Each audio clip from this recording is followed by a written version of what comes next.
We got about 120 responses to our wish to hear the stories about my Ami, which means my American.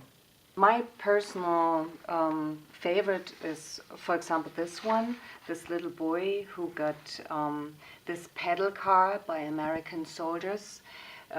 His parents had a shop selling soda close to a facility, and the soldiers often dropped in to buy their soda, and when this boy was big enough for this American Jeep, he got that from the soldiers.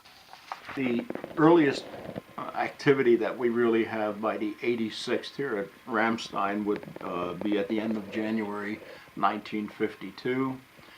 And at the time, the decision was reached to send some folks down here on temporary duty to erect some, what they would call Chet instrument letdowns, so that the Chets could operate here.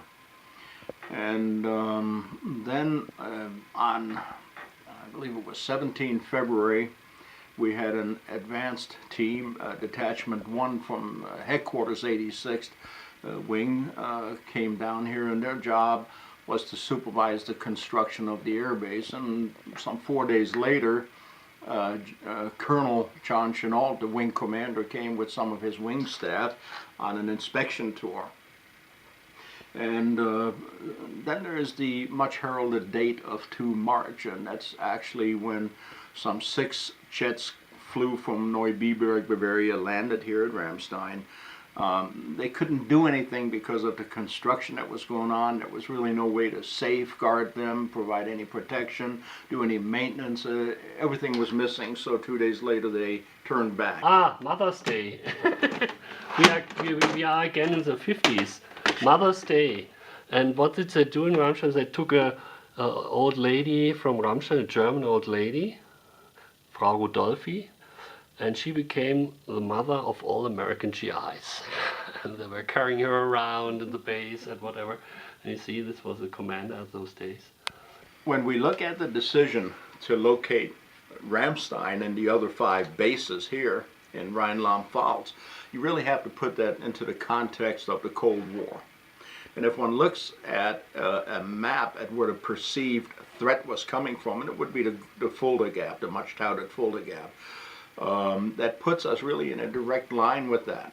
And the target, of course, for the Soviets would have been military installations in Frankfurt, Wiesbaden, and those areas, which were on the eastern side of the Rhine. And so all of that was vulnerable, and the bases here would have been on the western side of the Rhine, so you have a natural barrier between any aggressive forces coming in and bases situated here.